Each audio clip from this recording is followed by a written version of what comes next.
여러분, 수술이라고 하면 제일 먼저 떠오르는 단어가 뭔가요? 바로 마취일 겁니다. 마취는 사실 환자분들에게는 미지의 세계인데요. 나 이거 전신 마취를 해야 하나? 척추 마취도 있다는데 뭐가 더 안전하지? 수술을 앞둔 분들은 이 고민 정말 많이 하십니다. 왜냐하면 수술 자체보다 마취가 무섭다고 느끼는 분들이 꽤 많거든요. 안녕하세요. 마취통증학과 전문의 유재혁입니다. 오늘은 제가 마취통증학과 전문의로서 남성에서 흔한 질환인 탈장 수술을 할 때 시행할 수 있는 두 가지 마취 방법인 척추 마취와 전신 마취에 대해서 알려드리려고 합니다. 나의 나이, 건강 상태, 수술 종류에 따라 어떤 선택을 해야 할지 연구를 바탕으로 알려드리겠습니다. 시작하기 전 구독과 좋아요 부탁드립니다.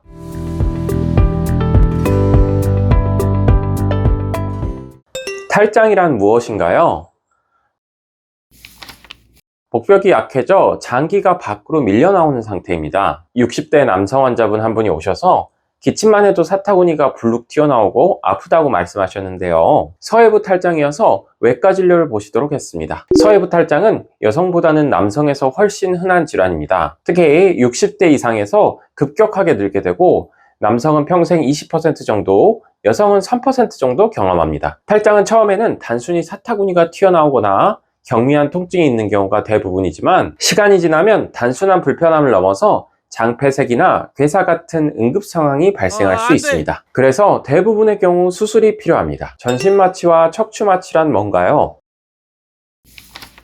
쉽게 말해서 전신 마취는 완전히 잠든 상태이고 척추 마취는 하반신만 마취하고 의식은 깨어있는 상태입니다. 주로 젊으신 분들은 깨어있으면서 수술 소리가 들리고 수술 상황이 느껴지는 걸 싫어하셔서 전신 마취를 택하시는 분들이 많고, 연세가 많으시거나 지병이 있으신 분들은 전신 마취를 하면 깨어나지 못할까봐 척추 마취를 선택하시는 분들이 많습니다. 하지만 마취통증학과 의사가 마취 방법을 결정할 때는 단순히 그런 기준으로 선택하는 것은 아닙니다. 전신 마취와 척추 마취는 각각 장단점을 지니고 있는데요. 전신 마취는 복강경 수술이나 수술 시간이 긴 수술에 유리하고 심리적 안정감을 줄 수 있습니다. 눈을 감았다 깨면 수술이 끝나 있기 때문이죠. 척추 마취는 반면 통증 조절이 뛰어나고 회복이 빠르다는 장점을 가지고 있습니다. 특히 수술 후 초기 통증이 전신 마취보다 덜한 경우가 많습니다. 수술 시간과 회복 속도는 어떻게 다른가요?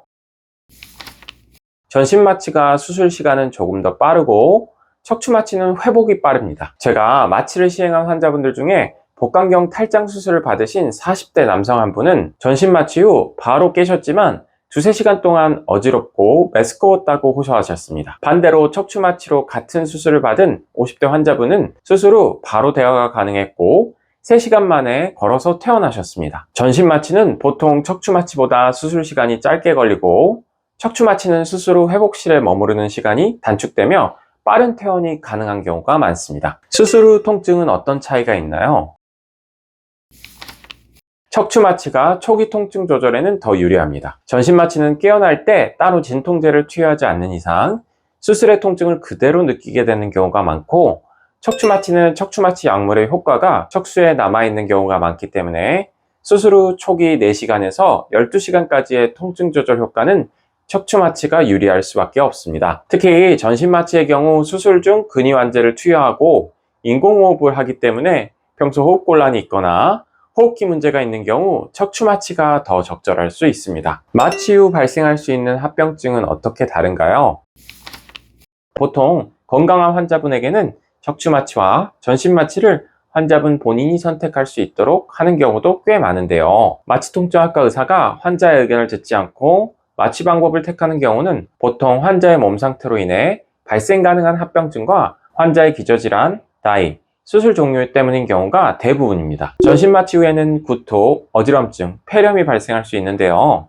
전신 마취 후에 회복이 늦어지는 경우가 이런 이유 때문인데, 보통 수술 후 구역감이나 구토는 전신 마취 환자의 20-30% 정도 발생할 정도로 흔한 합병증이고, 기저질환이 있는 경우 폐렴이나 호흡기 질환이 생기는 경우도 있습니다. 그에 반해 척추 마취 후에는 소변이 일시적으로 안 나오거나 두통이 생길 수 있는데요. 두통의 발생은 보통 1%에서 2% 정도로 드물지만 소변 정체는 흔한 부작용으로 도뇨관을 삽입하는 경우도 생기게 됩니다. 최근에는 척추 마취의 경우 얇은 바늘, 작용시간이 짧은 약제를 사용해서 합병증 발생률이 줄어들었고, 전신 마취도 각종 약제의 활용이나 인공호흡기계의 발전으로 합병증이 줄어들고 있습니다. 하지만 여전히 나이나 성별, 수술 종류에 따라서 합병증 발생률이 높은 경우가 존재합니다. 고령자나 기저질환이 있는 환자는 어떤 선택을 하는 게 좋을까요? 전신마취는 호흡기 합병증이나 기도 손상의 위험성이 있기 때문에 호흡기 질환자에게 전신마취를 시행할 때는 주의해야 하며, 심혈관 질환이나 뇌혈관 질환이 있는 환자분들도 전신마취를 시행한다면 적극적인 모니터링을 해야 합니다. 반면 척추마취는 심혈관의 부담은 적지만 너무 약제가 많이 들어가면 심장 기능에 문제가 생길 수 있고 저혈압이 일어날 수 있어 주의해야 합니다. 주사 부위에 병변이 있거나 전신 감염 우려가 있을 때는 시행하지 않는 것이 안전합니다. 환자의 만족도와 비용은 어떻게 차이가 있나요? 척추마취 환자의 만족도가 보통 더 높고 비용의 차이는 크지 않습니다. 환자분들은 설문조사에 보면 척추마취를 받는 환자분에서 수술을 다시 한다면 또 척추마취를 원한다는 비율이 높았습니다. 하지만 일부 환자는 나는 절대 의식이 있는 수술은 못 받겠다 하며 전신마취를 택하는 경우도 있었습니다. 결국 위험도에 따라 마취통증학과 의사가 일방적으로 마취 방법을 선택해주는 경우 그걸 따르는 게 더 안전하며, 선택이 가능할 때는 내 심리적인 편안함과 회복 방식을 우선 고려하는 것이 더 합리적입니다. 오늘 내용 정리해 보겠습니다. 전신마취는 심리적으로 편안하고 수술 시간이 짧은 장점을 가지고 있지만 수술 후 구역감이나 구토, 통증 발생이 흔합니다. 척추마취는 반면 초기 통증이 적고 회복도 빠르며 만족도가 높지만 두통이 발생하거나 소변의 정체 가능성이 있습니다. 그리고 환자 본인의 나이나 성별, 기저질환이나 수술의 종류로 인해 척추마취나 전신마취 둘 중 하나가 절대적으로 유리한 경우가 있는데요. 그런 경우 마취통증학과 의사의 의견을 따라주시는 것이 안전합니다. 탈장 수술을 앞두신 분들, 그리고 다른 수술을 앞두신 분들도 마취 전 꼭 담당 마취통증학과 전문의와 상의하세요. 마취의 선택은 수술만큼이나 회복과 삶의 질에 큰 영향을 줍니다. 오늘 내용이 도움이 되셨다면 구독과 좋아요, 알림 설정까지 부탁드리고 이 내용을 수술을 앞두신 분들께 꼭 공유해주세요. 지금까지 마취통증학과 전문의 유재혁이었습니다. 감사합니다.